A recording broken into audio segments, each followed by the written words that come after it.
Hi అండి. అందరికీ నమస్కారం. నేను చాలా సింపుల్ స్టైల్‌లో హెల్తీగా ఉండి జలుబును తరిమి కొట్టే కారప్పొడి చూపిస్తానండి. చాలా సూపర్‌గా ఉంటుందన్నమాట. టేస్ట్ కూడా, హెల్తీ కూడా. వాటికి కావాల్సిన పదార్థాలు అన్నీ చూపిస్తానండి. ఇక పావు కేజీ ఎండుమిరపకాయలు తీసుకున్నాను. బాగా ఎర్రటి నూనె, ఎండుమిరపకాయలు వేపుకోవడానికి ఉప్పు తగినంత, పల్లీలు, ఎల్లిపాయలు, మిరియాలండి. మెయిన్ మిరియాలు వేయాలి, ఎందుకంటే జలుబు పోతుంది. సొంటి, వర్షాకాలంలో ఇలాంటి కారపొడి తినడం వల్ల చాలా హెల్దీ అన్నమాట. జీలకర్ర, ధనియాలు, చాయపప్పు, పచ్చిపప్పు, కరివేపాకు కడిగి ఆరపెట్టుకున్నాను, నీళ్ళ తడి లేకుండా పొడిగా. ఇక వీటన్నింటితో చాలా సింపుల్గా, చాలా టేస్టీగా, హెల్తీగా నేను కారపొడి చూపిస్తానండి. ఇక ప్యాన్ పెట్టుకున్నాను, పల్లీలని వేయించుకుంటాను దోరగా. అలా నిదానంగా కలుపుకుంటూ దోరగా వేగాలి. చూస్తున్నారు కదండి, అలా వేగాలన్నమాట. ఇక ఈ పల్లీలని తీసుకుంటాను. కొంచెం వేగగానే కనిపిస్తున్నాయి కదండి మీకు, అలా వేయించుకోవాలి. ఇక పల్లీలను పూర్తిగా తీసాను. ఇక అదే ప్యాన్లో పచ్చిపప్పును, ధనియాలను వేసుకుంటాను. తర్వాత పచ్చిపప్పు, చాయపప్పుని వేసుకుంటున్నాను. అలా వేసుకొని కొంచెం దోరగా కలుపుకుంటాను. అలా వేగుతున్నప్పుడు సన్నటి సెగ మీద వేగాలన్నమాట. ఇప్పుడు సొంటిని వేస్తున్నాను.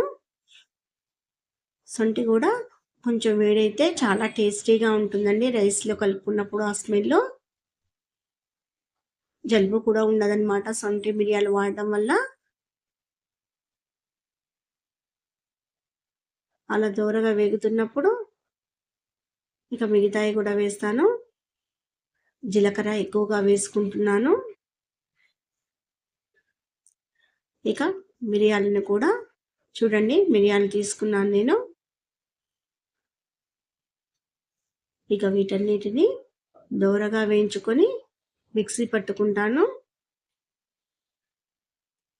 అలా నిదానంగా పూర్తిగా అవన్నీ వేగాలండి.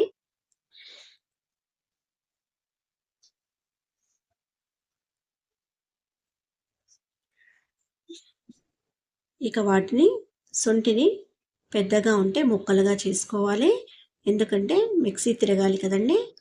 అలా దోరగా వేయించుకొని ఇక ఈ పొడిని మిక్సీగా పట్టుకుంటాను. వేరుశనగల పప్పుని, ఈ ధనియాలు, మిరియాలు, సొంటి, ఈ పొడినంతా మిక్సీగా పట్టుకుంటాను చల్లార్చుకొని. చాలా టేస్టీగా ఉంటుందండి. ఈ స్టైల్లో మీరు ట్రై చేసి చూడండి. ఇక సరిపోతుంది, నేను తీస్తాను. చూడండి, ఇక సరిపోయింది.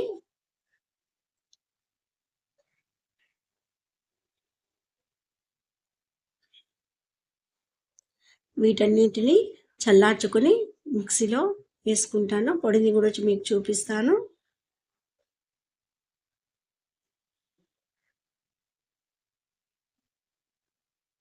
కాసేపు చల్లార్చుకున్నాం.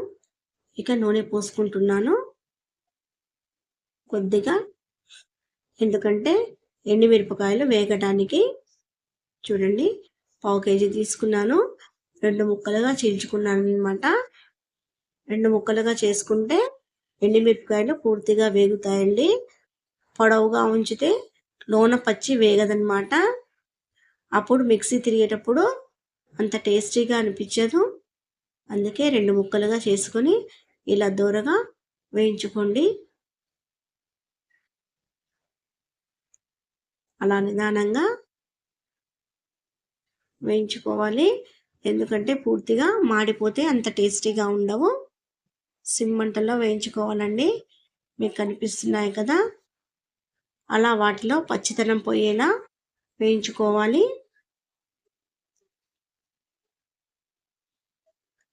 అలాంటి జల్లెడ గంట అయితే తీయడానికి సులువుగా ఉంటుంది.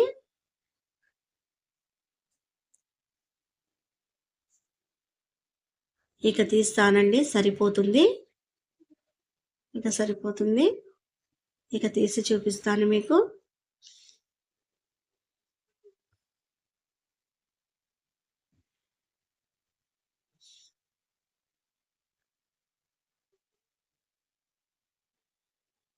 తీసుకున్నాను. మళ్ళా ప్యాన్లో కొద్దిగా నూనె పోసుకుంటున్నాను. ఇప్పుడు కరివేపాకుని దూరగా వేయించుకోవాలి. కరివేపాకులో ఆరబెట్టుకున్నాను కదా, తడి లేకుండా, అలా నిదానంగా మాడకుండా వేయించుకోవాలి. అప్పుడు పొడిలాగా మారుతుందన్నమాట కరివేపాకు. మీకు కలుపుతుంటేనే తెలిసిపోతుందండి. బూందీలోకి వేగినట్టు వేగాలన్నమాట. ఇక సరిపోతుంది. వీటన్నింటినీ చల్లార్చుకుందాం. ఇక ఈ పప్పులు, ధనియాలు అవన్నీ చల్లారాయి. ఇక మిక్సీలో పట్టుకుంటాను. ఇక సొంటి ముక్కల్ని కూడా వేస్తున్నాను. ఇక సరిపోతుంది. సాల్ట్ వేసుకొని పట్టుకుని చూడండి, సాల్ట్ వేసుకొని పట్టుకొని వచ్చాను. ఇక సరిపోతుంది. ఇక ఈ పొడిని కొంచెంగా ఎండుమిరపకాయలు, కరివేపాకు కూడా వేసుకుంటూ మిక్సీ పట్టి మీకు చూపిస్తాను. ఇక కొద్దిగా ఎండుమిరపకాయలు, కొంచెం కరివేపాకు వేసుకుంటూ అలా పడితే ఆ పిండికి మొత్తంగా మిరపకాయలు, కరివేపాకు ఫ్లేవర్ వస్తుందన్నమాట. ఇక చూడండి, ఈ పిండిని మొత్తంగా నేను కలుపుతాను. ఇక ఎల్లిపాయల్ని లాస్ట్లో వేసుకుంటున్నాను. 3 ఎల్లిపాయ గడ్డలు తీసుకున్నానమాట. చాలా సూపర్గా ఉంటుందండి. ఇక నేను లెంత్ ఎక్కువైపోతుంది, కలిపి చూపిస్తాను మీకు. చూడండి, గుమగుమలాడిపోతుంది. జలుబుని తరిమి కొడుతుందన్నమాట ఈ కారపొడి. వేడి వేడి అన్నంలో నెయ్యి కానీ కొంచెం నూనె కానీ వేసుకొని తింటే సూపర్గా ఉంటుంది. ఈ ఫ్లేవర్ వల్ల జలుబు పోతుందండి. ఇక నా ఛానల్ కనుక మీకు నచ్చినట్టయితే లైక్ చేయండి, షేర్ చేయండి, సబ్స్క్రైబ్ చేసుకోండి. ఇక మీరు చేసే లైకే నాకు సపోర్ట్ అండి.